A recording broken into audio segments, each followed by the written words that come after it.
Hello viewers, நான் Jose. Andhra மாநிலத்தில் இருக்கிற குர்னூல் டிஸ்ட்ரிக்டில் தனியார் பஸ் ஒன்று தீப்பிடிச்சு எரிஞ்சிருக்கு. இதில் 20 பேர் இறந்துருக்காங்க. இந்த பஸ் பார்த்திங்கன்னா ஹைதராபாத்லேருந்து கிளம்பி பெங்களூருக்கு போயிட்டு இருந்திருக்கு.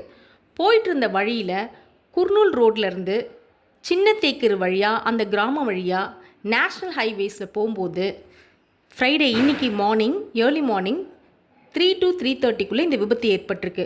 இந்த விபத்து எப்படி ஏற்பட்டுச்சுன்னா, பஸ்ஸில் இருந்து உயிர் தப்பிச்சு ஹாஸ்பிட்டலில் ட்ரீட்மெண்ட் எடுத்துகிட்டு இருக்க ஹைதராபாத்தை சேர்ந்த சூர்யா என்ற பர்சன் வந்து சொல்லியிருக்காரு.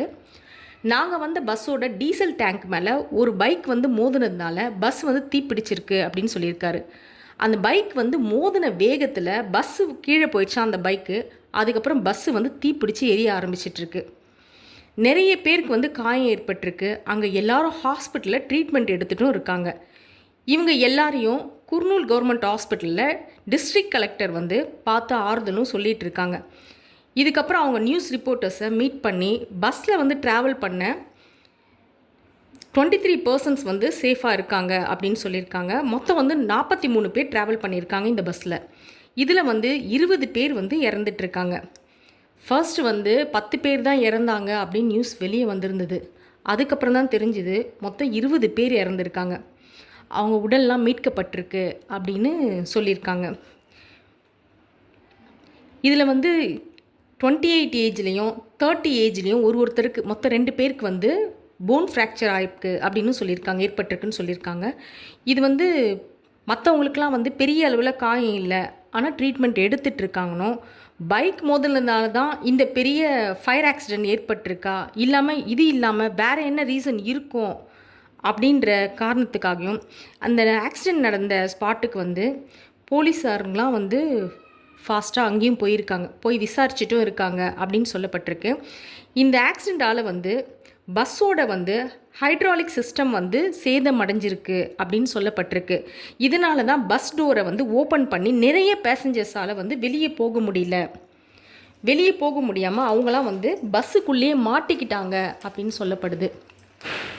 வெளியே போக முடிஞ்சிருந்தால் இன்னும் நிறைய பேர் வந்து காப்பாற்றப்பட்டிருக்கலாம் அப்படின்னு சொல்லப்படுது.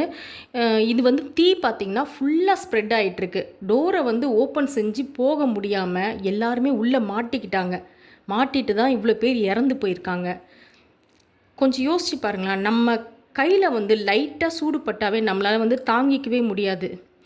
அப்படி இருக்கும்போது இப்படி ஒரு பெரிய ஃபயர் ஆக்சிடெண்ட் நடந்திருக்கு. இது வந்து மிகப்பெரிய துயரமான சம்பவம் தாங்க சொல்லணும். அது மட்டும் இல்லை, இந்த ஆக்சிடெண்ட் வந்து ஏர்லி மார்னிங் 3 o'clockலேருந்து 3:30 நடந்திருக்கு. அந்த டைமில் பார்த்திங்கன்னா பஸ்ஸில் இருக்கிறவங்க எல்லாரும் வந்து தூங்கிட்டு இருந்திருக்காங்க. தீப்பிடிச்சிருக்குன்னு தெரிஞ்ச ஒரு சில பேர் மட்டும்தான் விண்டோ உடச்சிட்டு குதிச்சிருக்காங்க. இதில் பார்த்திங்கன்னா 2 months பேபி, அப்புறம் 5 years பேபி, இப்படி 2 குழந்தைங்களோட வந்த ஒரு பர்சன், ஒரு அப்பா அவரோட குழந்தைங்கள வந்து காப்பாற்றணுன்றதுனால அந்த பஸ்ஸில் இருக்க ஜன்னலை உடச்சிருக்காரு. அவர் அப்படி செஞ்சதுனால தான் நிறைய பேர் வந்து காப்பாற்றப்பட்டாங்க, உயிர் தப்பிச்சிருக்காங்க அப்படின்னு சொல்லியிருக்காங்க. இப்போ இறந்து போன உடல்கள்லாம் வந்து கருகி போயிருக்கான். அதனால் வந்து அவங்க வந்து அடையாளமும் தெரியல யாருக்கும் இன்னும். இது இல்லாமல் உயிர் பழிச்சவங்க பார்த்திங்கன்னா 25 yearsலேருந்து 30 years வரைக்கும் உள்ளவங்க தான் உயிர் பழிச்சிருக்காங்க அப்படின்னு போலீஸார் வந்து தெரிவிச்சிருக்காங்க. இப்படி ஒரு பெரிய பஸ் ஆக்சிடெண்ட்டில் இவ்வளோ பேர் உடல் கருகி வேற இறந்து போயிருக்கிறது வந்து ரொம்ப வருத்தமான விஷயந்தாங்க. இறந்தவங்க ஃபேமிலிக்கு வந்து எல்லாருக்கும் உதவி செய்ய சொல்லி உடனடியாக அதிகாரிகளுக்கெல்லாம் உத்தரவிட்டிருக்காரு ஆந்திர முதலமைச்சர் சந்திரபாபு நாயுடு அவர்கள். அவரோட எக்ஸ் வலைத்தள பகுதியில் இதை வந்து சொல்லியிருக்காரு. பைக்கில் போகிறவங்களாம் மிட் நைட்டாக இருக்கட்டும், இல்லை ஏர்லி மார்னிங்காக இருந்தாலும் இந்த ஹைவேஸில் போகிறவங்களாம் ஃபாஸ்ட்டாக போகிறத வந்து ஃபஸ்ட்டு அவாய்ட் பண்ணுங்கள். தயவு செஞ்சு அவாய்ட் பண்ணுங்கள். இதனால் என்ன ஆகுதுன்னா, நீங்களும் சேஃபாக போகிறதில்ல, மற்றவங்க உயிரோடையும் விளையாடுறீங்க. அது ஃபஸ்ட்டு எப்போ தான் நீங்கள் இதெல்லாம் புரிஞ்சிக்க போகிறீங்கன்னு தெரியல.